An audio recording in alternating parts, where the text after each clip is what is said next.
Good day, everybody, and welcome to another edition of the Military and Foreign Affairs Network. I am your host, the voice of reason. Today, in our continued coverage of the ongoing civil war taking place inside of the former state of Ethiopia, we continue to see the Tigrayan Defense Forces continuing its security operation in the Afar region. Now, there has been some reports that the Tigrayan Defense Forces are in fact moving towards the Djibouti-Ethiopian road. The thought behind this is that severing some of these vital infrastructure routes into the former state of Ethiopia would create an atmosphere where quite possibly we could see the forces of the Abiy loyalists, Amhara regional militias, and Eritrean forces withdraw from Western Tigray.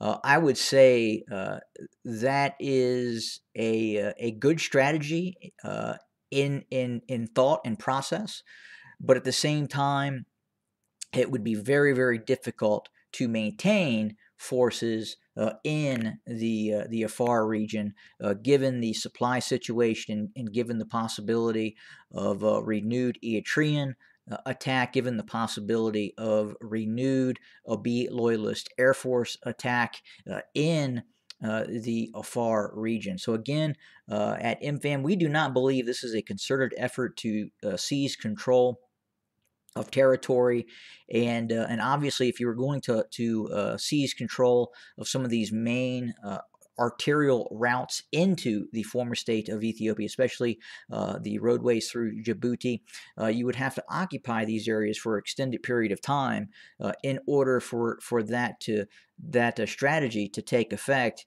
and cause those forces to possibly withdraw from the Western Tigray region. So we do not think that is likely. Again, we believe this is an ongoing security operation that is becoming more and more aggressive because they are finding success.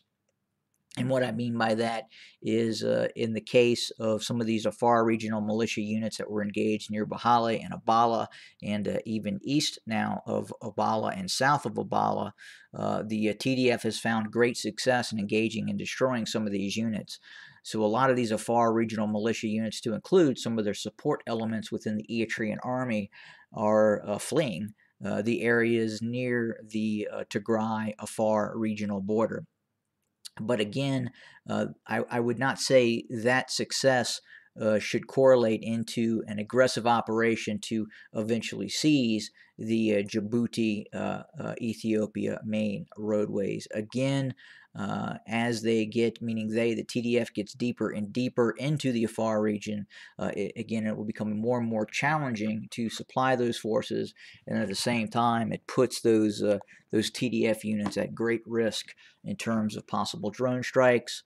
We do know that drones were and have been used out of Samara. And then obviously the Abiy loyalist Air Force can also be utilized. Now we're at the same time, we're not seeing too many both drone assets, nor are we seeing the ENDF Air Force as active as it once was in the Afar region at one point. And again, we believe a lot of those assets are now being deployed against the Oromo Liberation Army. And that leads me into another report in which we are hearing that the Abiy loyalist formations have launched an operation within western Oromia, specifically near the town of Gadame and other areas. We have heard also from Amharan regional outlets, media outlets, and Abiy loyalist media outlets of a certain amount of death toll that they are attributing to Oromo Liberation Army activity in some of these towns.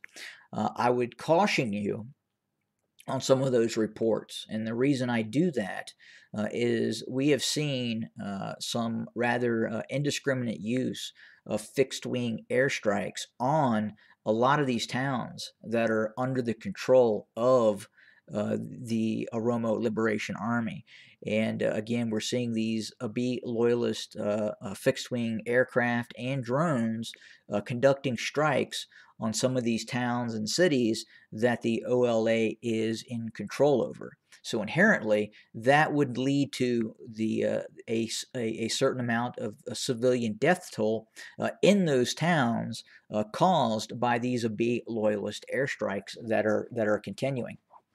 And then obviously, based on the past performance of the Abiy loyalist media, they could then quite literally blame those airstrikes and the resulting death toll because of those airstrikes launched by the Abiy loyalist Air Force on the Oromo Liberation Army as being some sort of absurd ethnic cleansing within its own ethnic group, or the targeting of Amharans living in the Oromo region.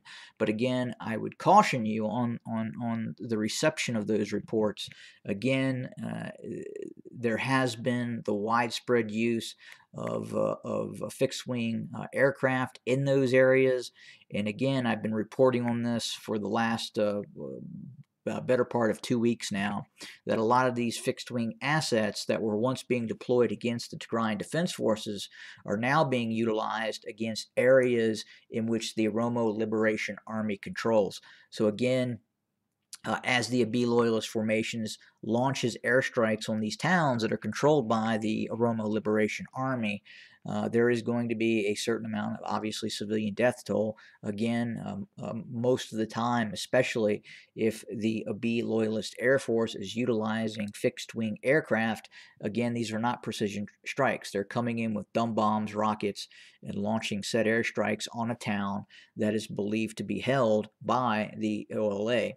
And again, you have a mixture of obviously OLA fighters in some of these towns, but at the same time, you also have a large civilian population that is also being attacked, unfortunately, by these fixed-wing assets. So again, when you hear about some of these reports of the OLA executing individuals in towns and cities, I would caution those reports, because again, because of the use of some of these fixed-wing assets against targets in Western Oromia that we continue to see by the Abiy loyalist formations. But again, wanted to report on that. At the same time, we have heard about some recent offensive operations by both Abiy loyalist formations. We have seen both federal police units, we have seen ENDF army units, and Amhara regional militias attempting to operate towards the town of Gadami and some other towns in Western Oromia as well. But again, at the same time as those operations are taking place, we continue to see the operations underway by the Oromo Liberation Army in other areas of Western Oromia. And again, I just wanted to emphasize that the level of violence and the level of fighting is very, very intense.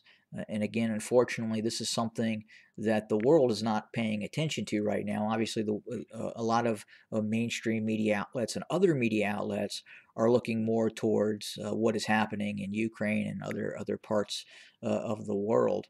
But again, very, very little reporting is being done on the catastrophe that is underway in the Oromia region as we speak. And again, we're really seeing those Abiy loyalist formations, its Air Force, its intelligence services, those drone assets now being turned upon the Oromia population, the Oromo population in Western Oromia predominantly, in Abiy Ahmed's efforts in tandem with his support with the Eritrean army to regain control of much of Western Oromia. But again, he is struggling, meaning Abiy Ahmed, is struggling, the Prosperity Party, the Abiy regime, is struggling in a very significant way in engaging the Oromo Liberation Army in Western Oromia. Again, OLA very active.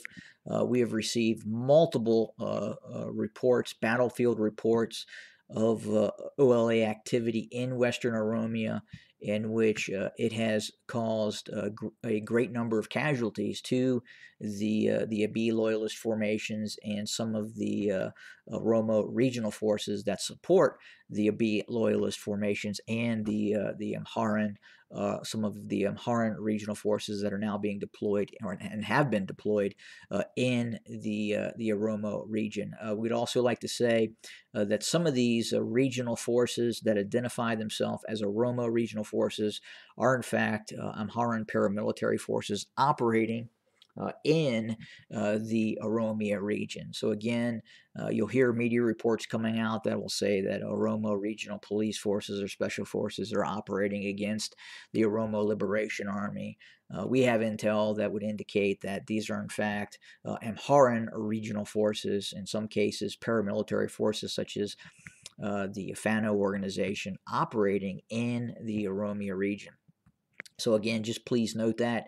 And again, the fighting is widespread and intense, and unfortunately, really isn't being reported on by the mainstream media news. And I thought that important to talk about. And then again, the key element in terms of some of these quote unquote reported massacres that are being alleged by the Abiy loyalist media. Again, please understand with these fixed wing airstrikes that are occurring in these towns, we believe at MFAN that some of these fixed wing strikes that are occurring, they're now taking and they're blaming some localized OLA massacres on those fixed wing airstrikes. And we do know those fixed wing airstrikes are continuing in the Oromia region, and it's one of the key methods of the Abiy loyalist formations now in its operations in the Oromia region. And we'll continue to monitor the situation that is ongoing in the Oromia region as well, and we're continuing to watch the operation in the Afar region. We believe at this point some of these TDF units are pursuing some of these Afar regional militias probably a little too quickly, and it's possible that they need to throttle down some of their operations and stay closer to the border with the Afar Tigray region, as opposed to getting too far into the Afar region, because again, it would be tremendously difficult to maintain positive control over some of these areas given the lack of infrastructure and the supply issue and the possible threat of the transfer of those air assets back to the Afar region to engage the Tigrayan Defense Forces. So again, wanted to talk about that as well. That's what we have for today. We're continuing our coverage. We'll have more very, very soon. Have a good day, everybody.